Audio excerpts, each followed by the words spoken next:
I guess a good place to start off for our audience, at least, would be just the story of how you became the mayor of Greenbelt. If you wouldn't mind recounting that story of how you defeated the incumbent three-term mayor by just 95 votes. Yeah, absolutely. Well, it's hard to determine how the sausage is made in politics. So I can't tell you everything that went into it. I don't know other than to say that I'm humbled and grateful to have the support of the people of Greenbelt. But I can tell you my story in terms of politics. I can tell you that much. That's easier for me to explain. For me, my whole viewpoint on politics is at least partially influenced by my observations of the Obama presidency. That's not to say that I, fashion my politics after him, but it's to say that I became of voting age during the Obama presidency. And so it has, that specific administration informed kind of some of the ways that I view politics, and not only the triumphs of politics that are possible, the possibilities of politics, but also the challenges. So, just to rewind, I actually turned 16 the day that Barack Obama was first elected president in 2008, November 4th, 2008. That was my 16th birthday. And I can tell you that, that day, that night, America was overwhelmed with a sense that there was incredible racial progress, that possibilities in America were seemingly limitless. But what I basically saw since Obama became president, and even after he left president, is that, some of that hope, some of that optimism that he represented, he talked about the audacity of hope. Some of that was, it was somewhat at odds with the facts of America. And it was somewhat at odds with what I was seeing in America, not only in my own community, but also, at the University of Maryland College Park, where I was a student during his presidency, and really all across America. During his presidency, you had, infamous incidents like, for example, the killing of the Charleston Nine at the Emmanuel Nine in Charleston, South Carolina. You had Trayvon Martin, you had Michael Brown. And so, as a young African-American man, seeing these things and seeing that aren't just incidents, but rather part of a much larger pattern that was somewhat untold in America prior to those incidents. I really made a commitment, particularly as Black Lives Matter was being born. I made a commitment that I would really fight racism, combat racism for the rest of my life. I didn't know what all those forms would take. I mean, I was a student activist at Maryland. I was in the Black Student Union, the NAACP, that type of thing.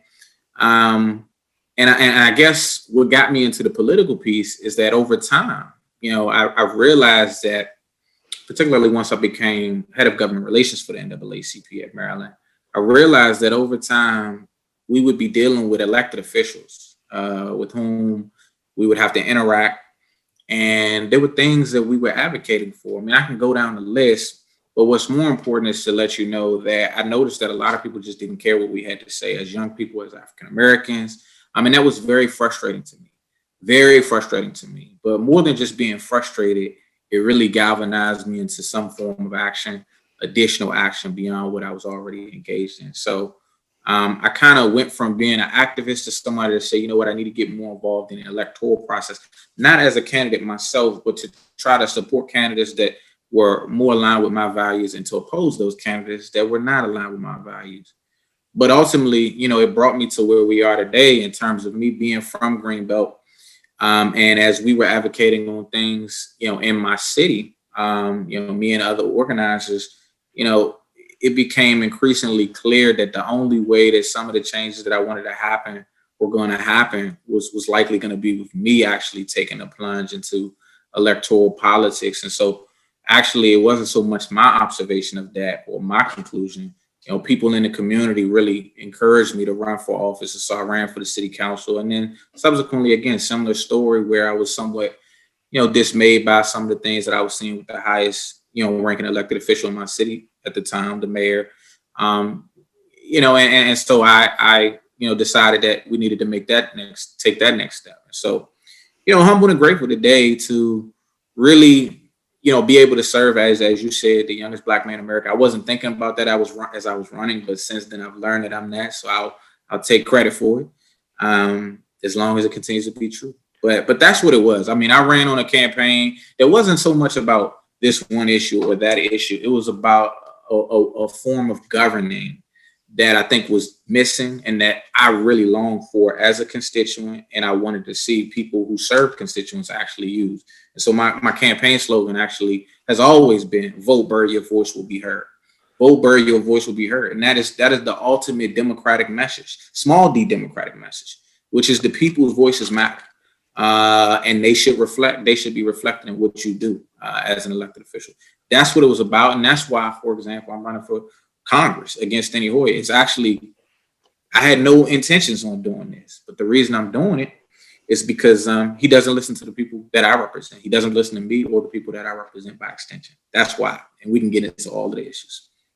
Yeah, well, I definitely want to get into the issues, but first off, I'd like to ask you a little bit about your experience as mayor. Obviously you're a young mayor. You've come into office with a lot of fresh ideas and also the will to act for the people, right?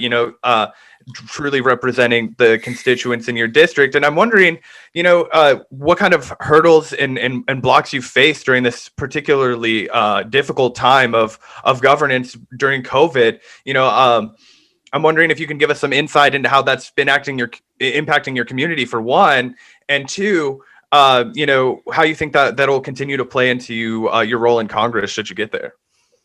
Absolutely. So I guess that'll get to kind of why I'm running for Congress. So, when I took office, I actually took office as mayor in November 2019. And I and really nobody else in the city or in America had any clue that within just a few short months, we'd be staring down the barrel of two of the biggest issues in American history, right? This global pandemic, but also unprecedented unrest around racial injustice. I want to be clear that racial injustice isn't new, but the unrest and sort of the awareness and the consciousness of white Americans, Black Americans, people of all colors is, I think, very new. And I can tell you that, just to quickly speak on that, having been, my politics is essentially birthed out of Black Lives Matter. I told you about Trayvon Martin being part of the inspiration of Michael Brown, that type of thing, when I was a student organizer. And, over the years, I actually became really dismayed by the things that I would see, because we would basically see injustice, outrage, for a very temporary period of time, rinse, repeat. It was just this cycle of injustice and unaccountability for injustice, whether it was rogue civilians like George Zimmerman or rogue police officers like Darren Wilson, who killed Michael Brown. And so, I saw this over and over, even in my state, Freddie Gray, that type of situation. And so honestly, when the Floyd thing happened, I actually was really, really extremely surprised that it seemed like for the first time in my life and probably in American history, people were really taking this thing seriously. But just to come back to the pandemic, because that's actually sort of the tip, that leads to the tipping point of why I'm running. This has been a nightmare. Not so much for me personally. I'm doing okay. I've never had COVID-19. I've never been evicted, none of that. But there's so many people in my community, my neighbors, residents, constituents, who have suffered tremendously from this. And the city has suffered. Our finances have suffered. People are dying. People are being evicted. People are being foreclosed upon. And more than that, people are on the verge of all of the above, right? People are one chance encounter away from getting COVID-19. And when you get COVID-19, you're one pre-existing condition away from that being much worse than it would be if you didn't have a pre-existing condition. And being that, I'm running in a district that includes Prince George's County, I would be remiss if I didn't note for you guys that Prince George's County is the diabetes capital of America.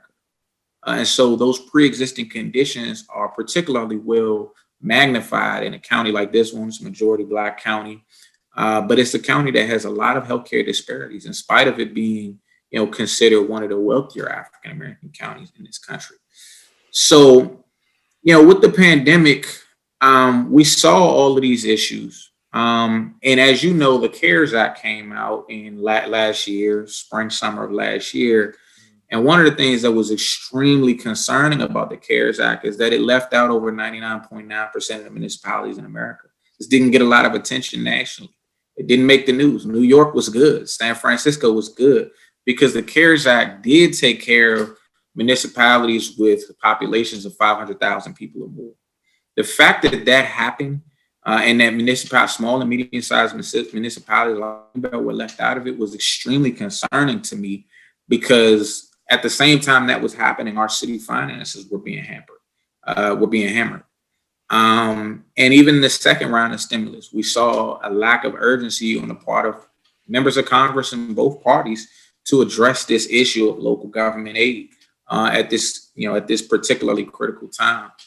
At the same time, with the issue of police brutality and criminal justice reform, one of the things that I reflected on was the fact that, we have a district that is very diverse, and yet we really haven't seen a lot of that diversity reflected in the leadership of the district in the form of Steny Hoyer. And he represented this county in a time when really people like me weren't even in this county. And so as these demographic changes have taken place, I've noted that it's not just that we don't have a racial identity representative who's African American or a person of color. It's that there have actually been, I think, some consequences to blind spots that he has in public policy, or at least indifference that he has to public policy that I think impacts our communities particularly. I mean, he doesn't support Medicare for all, for example. That right there is really bad for a county like mine, which, has the healthcare disparities that I talked about. He doesn't support universal basic income. That is another thing that I think has racially disparate negative impacts, because of course poverty is concentrated in Black and brown communities. Beyond that, he has not co-sponsored Sheila Jackson Lee's reparations bill, and he actually promised a few years ago to bring that bill to a vote on the floor, and yet that promise was not kept. That really is a district like this one. I think, an African American member of Congress, they might see it a little differently than I think Congressman Hoyer sees it. But again, the reason that I'm running really has to do with the fact that we were left out. The city was left out of the CARES Act. And the only reason we ultimately did get some of that money was because our county actually took an extraordinary, unprecedented, and unparalleled step, being the only county in the state of Maryland to actually extend some of that money to municipalities. So I know that's not the sexy issue that everybody's thinking about, but actually caring about my city was the basis for me saying that we had to get involved in this campaign. And so I'm already seeing that there's impacts in terms of the rhetoric that the congressman is employing around some of these issues.